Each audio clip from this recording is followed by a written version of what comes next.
Hi everyone, welcome. As you join in, let me know where you turning in from today. Like drop your city or your country in the comments. I'd love to see how far this content over here is getting. I hope you guys are having a really good day.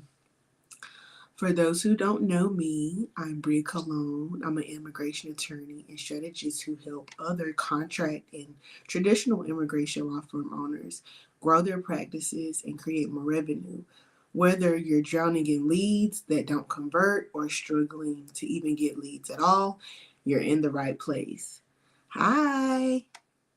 Hi. Here's the thing, being a great lawyer isn't enough. You need systems that work for you, even when you're not online. And if you've been stuck wondering, how do I actually grow this thing? Today's a session for you. Hi. Hi, Coach D. So, drop in the comments what's your biggest challenge right now in terms of getting new clients? Is it visibility? Is it converting them? Is it feeling overwhelmed on too many strategies that don't seem to work? Let's talk about it. So, I'm going to dive in on some common mistakes that keep attorneys stuck. So, the first mistake that I often see is relying too much on referrals. I see this all the time, attorneys who get most of their clients from word of mouth. That's not necessarily a bad thing. Word of mouth referrals are some of the best leads that you can have. They're really warm. However, they're not reliable. And if your pipeline depends on someone else talking about you, someone else giving that recommendation for you, you're not necessarily in control of your business. So you want to be able to provide multiple touch points to bring in those leads, right? Not just with those referrals, even though they are great. So you should start building a brand that builds in leads on your terms, whether it's from social media, emails, other content that you have that you provide from your firm. Just so you can, like I said, you can have multiple touch points to gain those qualified leads needed to sustain your immigration practice.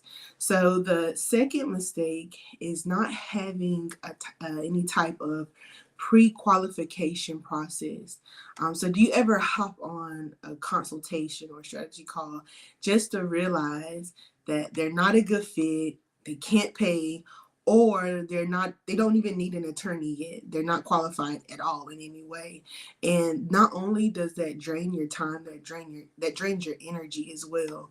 So if you were to have some type of quick form or intake call process to weed out the wrong fits, that can pre-qualify them before you hop on the call with them, to see if they align and try to convert them as your client. Another mistake that I see is attorneys they're not having a adequate follow-up system. So how many times have you had a good call, everything seems great, they're excited to work with you, they're excited, to get started on their immigration journey and getting everything together like you had discussed on the call, but you never hear from them again. And like I say, it seems like they're ghosting you, but you're actually ghosting them. You're the authority, right? You're the one who's supposed to guide that process for them. So you need to have a validated, preferably automated follow-up plan that feels natural and that would keep you at the top of the mind of your ideal client. So the last mistake that we'll discuss today is the lack of visibility. So in law school, they teach you how to practice law in theory, right? But they don't teach you how to run a business. You may take, some biz orgs class that teaches you the structures of business, how to fit in that role of those businesses as an attorney, or even how to create them, or the business structures needed for certain things. But they do not teach you how to run a business. They do not teach you how to run a practice. So being a great lawyer isn't enough. It kind of aligns with being super reliant on referrals, right? That's great. That's great that people know that you are great and that you provide great services and that they can give you recommendations that that can turn into clients.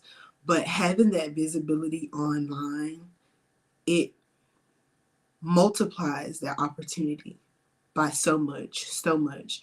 Um, so, like I said, being a lawyer, a great lawyer, isn't enough. You need visibility to be able to create more revenue for your firm.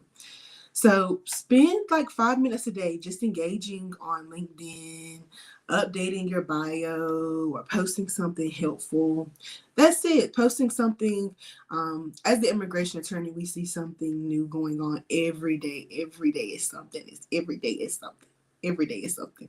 So let's say you have an opinion about some news that just came out. Post that on LinkedIn and see what other people have to say and drive that engagement to your page. That's it. Just do that consistently, and you'll be surprised by who reaches out and who aligns with you. So, next, we're going to discuss how to attract high quality clients. And I want to discuss for a bit the power of niching down. So sometimes you think when you're casting a wide net that you have limitless opportunities, abilities to help everyone. But what you're really doing is being vague. You want to attract better clients, you need to be specific. Say what type of immigration processes that you help with. So humanitarian based visas, is it family based, is it employer based? Let people who are watching you know, so they can know that you are there to help them in the need. And also too, sometimes what I've seen is, of course, we know that we provide the things that we want to help with. There's certain humanitarian visas that we may want to assist with. But the thing is that your future clients may not know, the specifics or the arguments needed to fulfill that case. So your job is to have that visibility and talk to them and to discuss their pain points and say how you can help solve their problem based off the services that you provide. So I think sometimes we may think that our client already knows what they qualify for, but I don't think that's fair. I don't think that's fair to assume that our potential clients know what they qualify for, even if they may hear someone give them a suggestion, or they may even talk to another immigration attorney before. I don't think that's fair.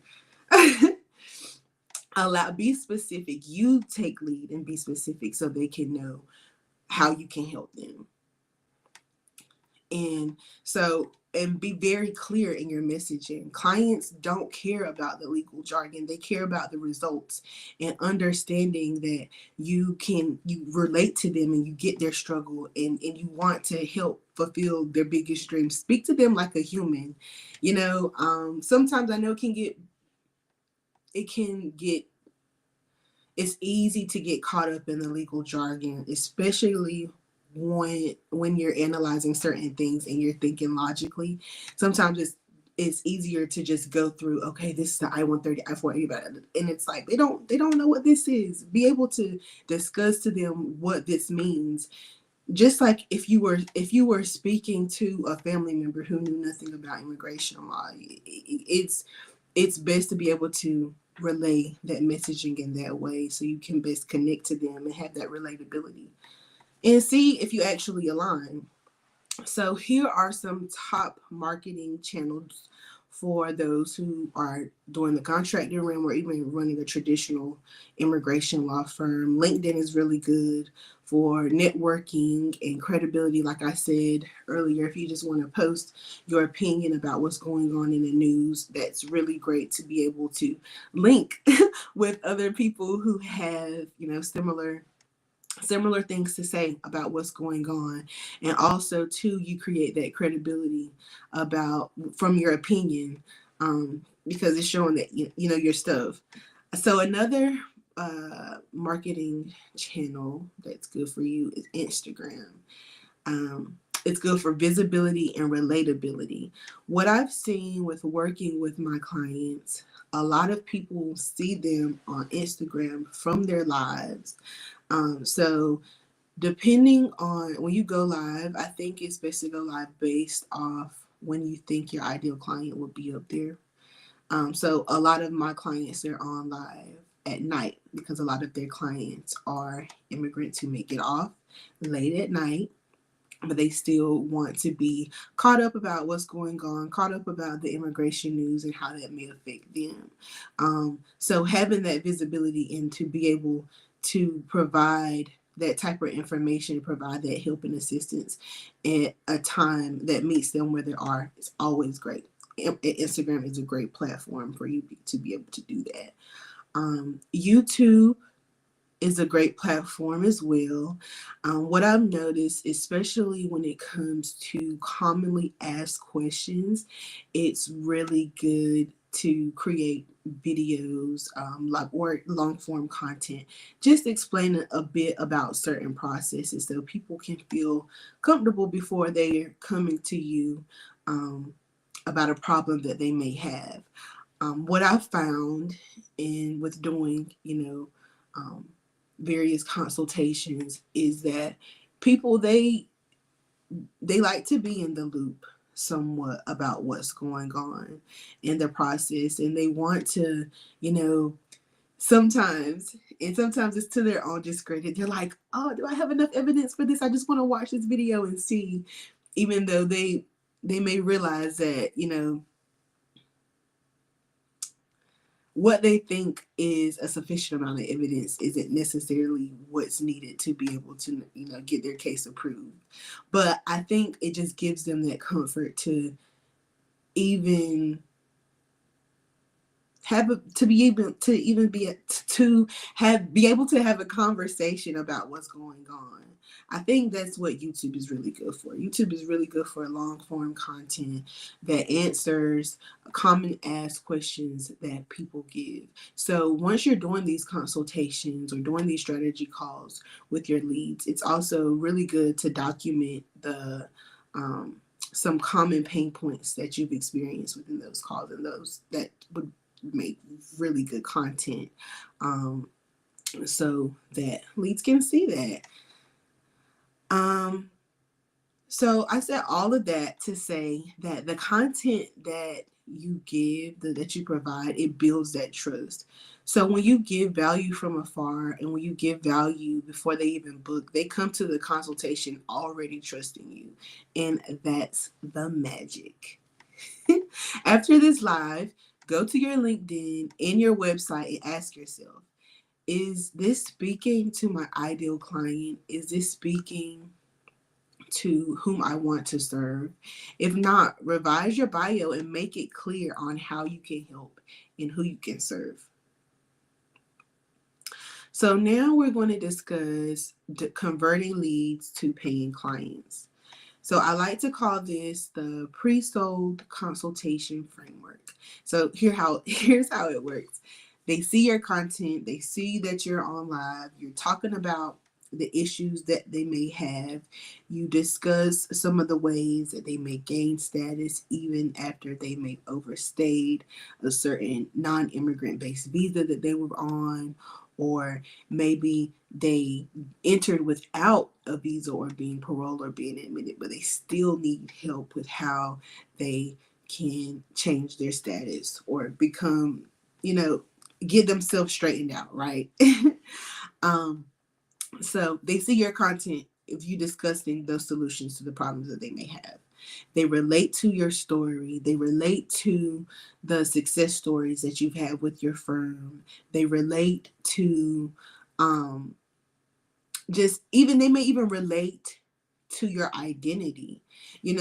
One common thing that I'm seeing too is that a lot of immigration attorneys that I have a pleasure to work with or are in my network, they may be first generation Americans, or they may have family members who are immigrants themselves.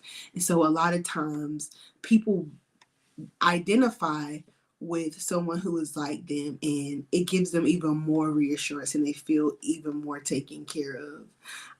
So they may not only be able to relate to your case success stories, relate to the things that you're saying, the problems that you're solving for them, but they also relate to you as a person, They're looking to you to be relatable, to trust, to build that credibility, not only as just an attorney, just as a human in general. So once you're on these lives, once you make these videos, you offer that pre-consultation or that consultation or evaluation, however um, your firm frames these things, and you offer that and you provide that call to action. And so that's how you get on the call with them. But it's not just a sales call. This is a way for you to build that relationship with your potential client. And trust me, they already believe in your expertise by the time you talk.